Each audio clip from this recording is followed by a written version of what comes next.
India, land of ancient mysteries, where strange gods and mystic religions hold sway over hundreds of millions of people.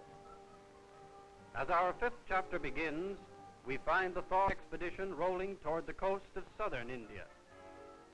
The Thaw motor caravan consisted of a scout car and camera trailer, a big 30-foot trailer in which Mr. and Mrs. Thaw traveled and lived, and 3 trucks to carry all their camping equipment and supplies. And now, to tell us the story, we'll turn the picture over to the organizer of this unusual expedition, Mr. Lawrence Copley Thaw. Thank you. At this point in our trip, we were headed toward the famous island of Ceylon. This island is a crown colony of Great Britain with an area of about 25,000 square miles.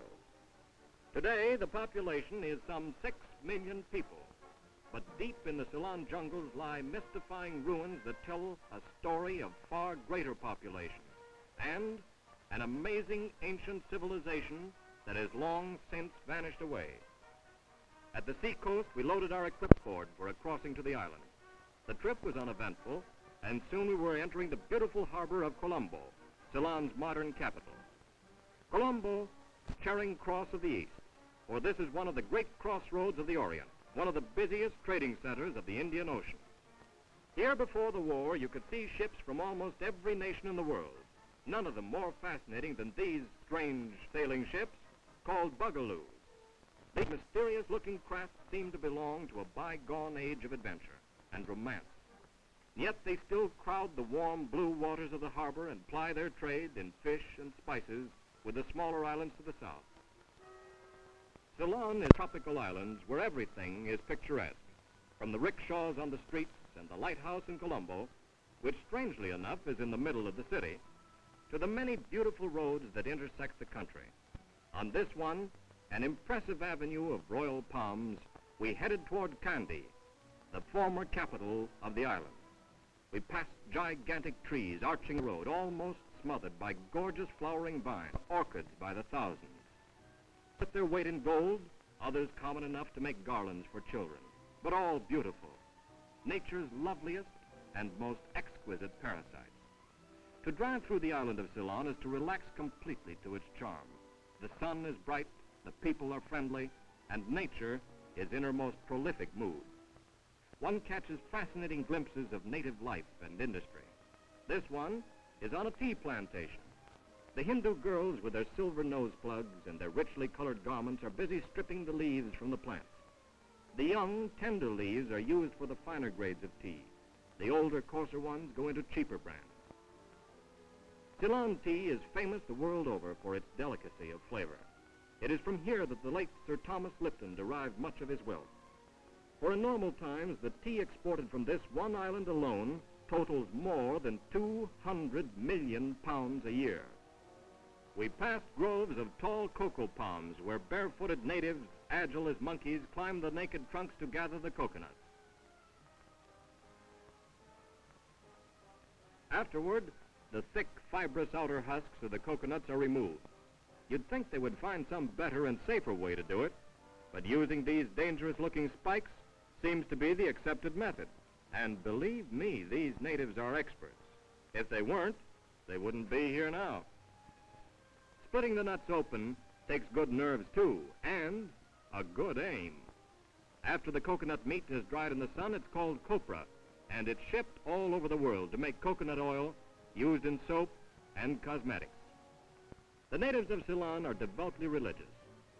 Here at Kandy, on the beautiful Kandy Lake, is the famed Temple of the Tooth, dedicated to the great spiritual leader, Buddha.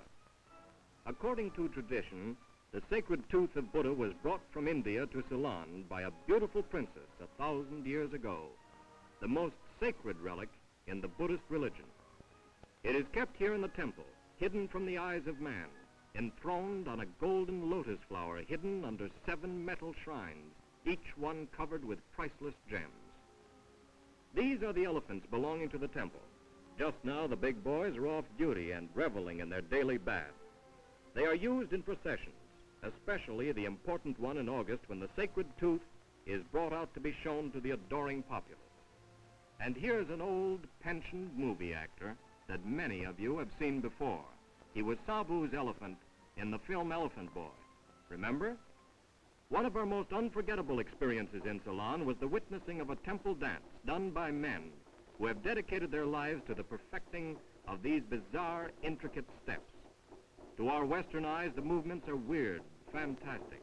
We can see only the rhythm, the clock-like teamwork, and the picturesque costumes. But to native audiences, these dances are stories of ancient times clearly told, using gestures instead of words. It's like a deaf-mute sign language with a movement for every necessary thought and action.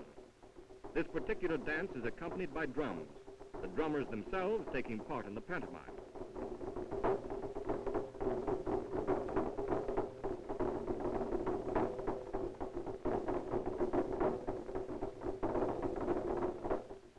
Beyond Kandy, in the north-central part of the island, are the famous buried cities of Ceylon, among them Anuradhapura and Polonnaruwa. Here, shrouded in baffling mystery, lie the ruins of cities which 2,000 years ago had a far greater population than New York and London have today. For endless miles through the jungle, one comes upon amazing evidences of a great civilization that has vanished like a strange, fleeting dream. Ruins of bathing tanks, buildings, temples, statues, and shrines. There are hundreds of these round, inverted, bowl-like structures called dagobas, each of them built to house some precious relic of Buddha or one of his disciples. Some are tiny, 2 or 3 feet in height, some enormous. This one at Polonnaruwa, built 1,000 years ago, is 100 feet high. Close beside it are the ruins of a much more ancient temple, roofless now, and with cracked walls, where an ancient statue of Buddha still receives the homage of the infrequent passers-by. This temple is 170 feet long, and the great statue, now headless, was originally 45 feet high. Nearby, carved from the solid rock of a cliff, is a gigantic statue of Ananda, who was Buddha's favorite and most loyal disciple, venerated almost as much as the great leader himself. Sculptors of ancient times never wearied of carving likenesses of Buddha. This massive reclining Buddha was never under a temple roof, but was worshipped like this under the sun and the moon and the stars. It is held in special reverence by the natives, who say that a white man on a hunting trip once took a rifle shot at the sleeping stone face, and 2 days later was trampled to death by an elephant in punishment for his irreverent deed. Even more remarkable are the Buddhas in the caves of Anuradhapura, which still glisten with their original color, dating back almost to the birth of Christ. Every traditional posture of Buddha has its own meaning, and they are all depicted here, reclining, standing as a teacher, seated in holy meditation. The people of Ceylon today are as devoutly religious as they were in the days of old. These natives of Anuradhapura still make their offerings to Buddha at the foot of the sacred bo tree, more than 2,000 years old, which was grown from a cutting of the original bo tree under which Buddha himself sat and received his enlightenment. Worshippers come here from all parts of India to pray, and then reverently to place flowers and fragrant petals on the large stone altar. This spot is as holy to them as Mecca to the Mohammedans or Rome to those of the Catholic faith. The tree makes it a living shrine to Lord Buddha, who lived 6 centuries before the beginning of our own Christian era. But Buddhism is only one of the many cults and religions in this strangely mystic land. Back in South India again, we stopped at Madura to visit an enormous Hindu temple sacred to the worship of Shiva, the god who creates and destroys, and Meenakshi, called the fish-eyed goddess. The guardians of the temple take no chances with unbelievers. A sign states the rules for entrance: no boots, shoes, or hats. If you want to know how many worshippers there are inside, all you have to do is just count the shoes outside. The huge temple enclosure is flanked by 9 of these impressive towers called gopurams. Built of solid stone, they have stood for centuries. The Hindu faith has separated its followers into castes, or different social levels, from the highest, the Brahma priests, to the lowest, so low that they are called untouchables. Their religion is a complicated faith built around many strange deities and mythological characters. And here on the inside walls of the temple are thousands of painted panels that tell the stories of Hindu mythology. Notice the sacred cows in this picture. Sacred because the Hindu god, Brahma, is said to have come to this earth riding on a bull. Even today, they are so deeply revered that they may wander the streets of modern cities absolutely unmolested. To injure one of these animals would be an unthinkable crime. And cattle are not the only animals held in reverence by this peculiar Oriental faith. Here in the Garden Temple are monkeys sacred to the god Hanuman. Hanuman, according to Hindu mythology, was the king of the monkey people in ancient times and rendered great service to the hero god Rama. Ever since, monkeys have been considered symbolical of faithful servants.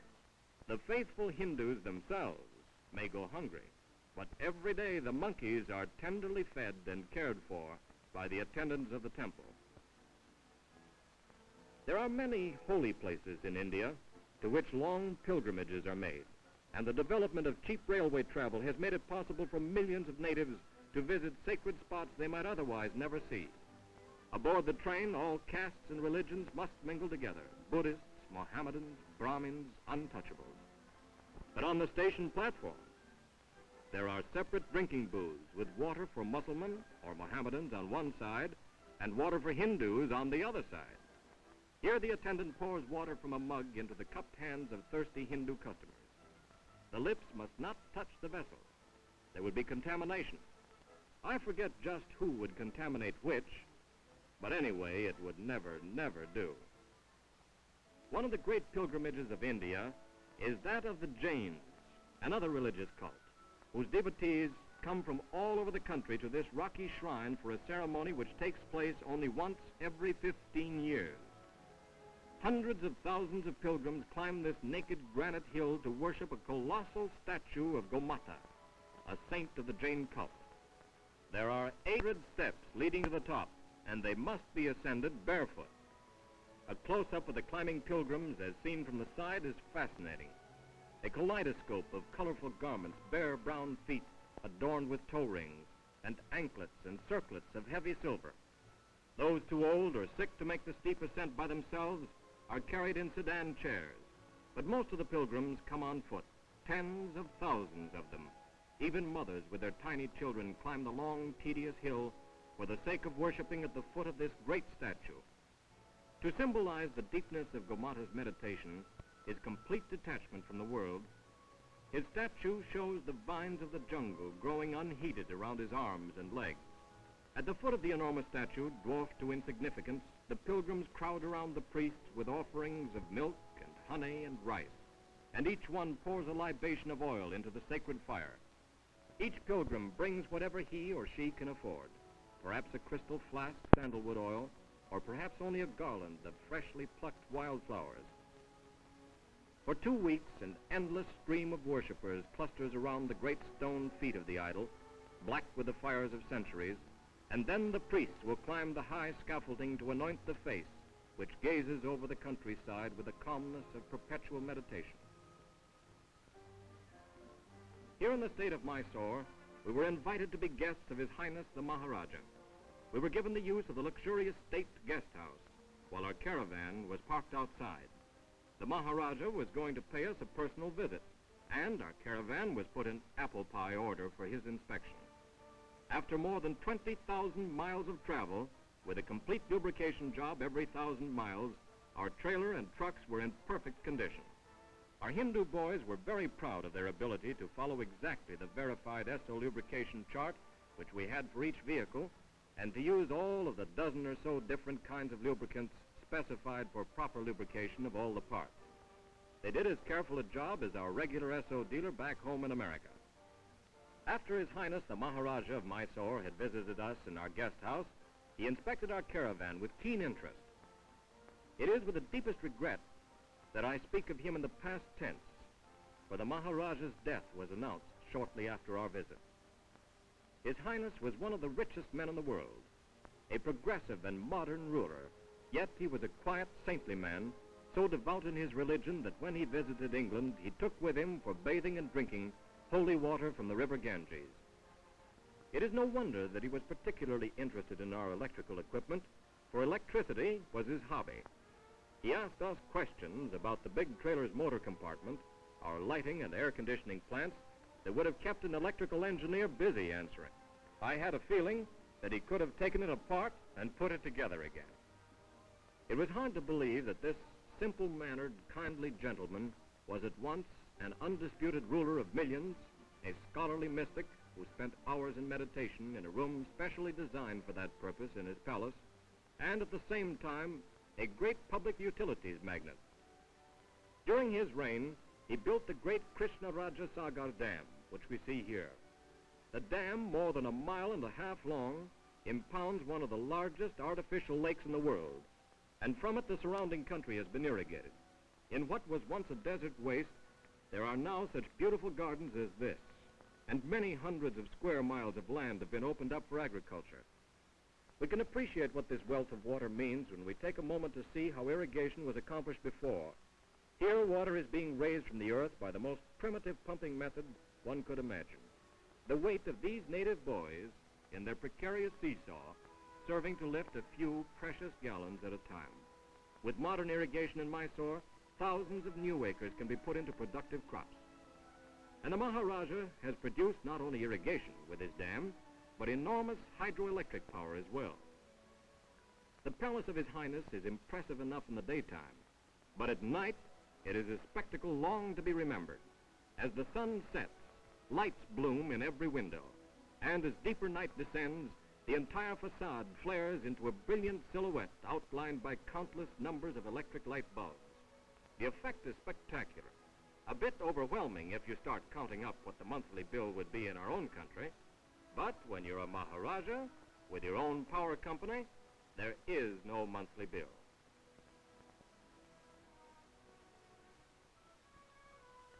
Of all the sacred spots in India, none is so sacred as Benares, which lies on the holy Ganges River, said to have sprung from the ground where the footstep of Brahma first touched the earth.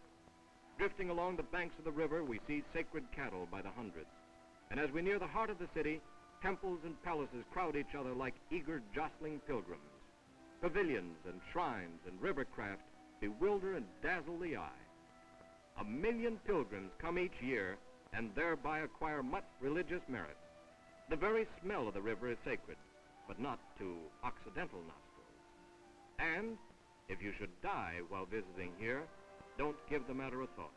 Your soul will go straight to paradise. You'll be one of the very elite. The many flights of steps leading down to the water's edge are called ghats. Some are especially for bathing, while others are devoted to the grim business of burning the bodies of the dead.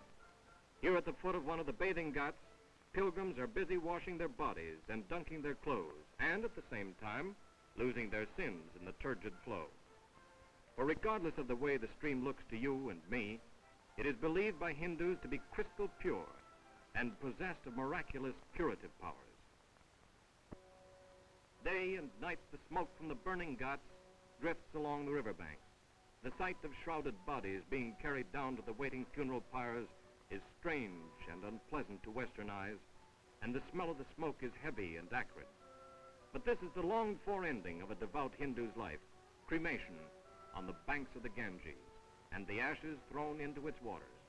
Paradise is certain for those whose bodies are so disposed of. In life, these people may have starved or gone heavily into debt for the sake of this blessed privilege. And don't look now, but just around the corner, there's a very queer-looking guy. This is the one I meant. He's alive, not a statue, and he isn't posing for his picture. He's just a holy man working hard at his job.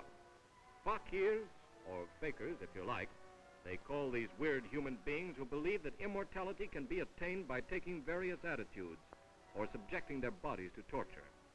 This aspirant for immortality has covered his body with ashes. Then he stands on one foot, arms upraised, stares at the sun, and mutters prayers. Weird, inhuman torture, it seems to us. Yet, these holy men are highly respected. and are never in want of food or money. Most of them are believed to possess powers of healing or prophecy, and many acquire a large following of disciples. Some roam through the country begging alms, preaching, or meditating. Others spend their lives here on the banks of the Ganges. Like this one, whose way of attaining perfection is to stand all day and look into the unclouded face of the sun until he is blind as a stone. There are other fakirs who are frankly showmen. This one lifts a recumbent man from the ground by his hair.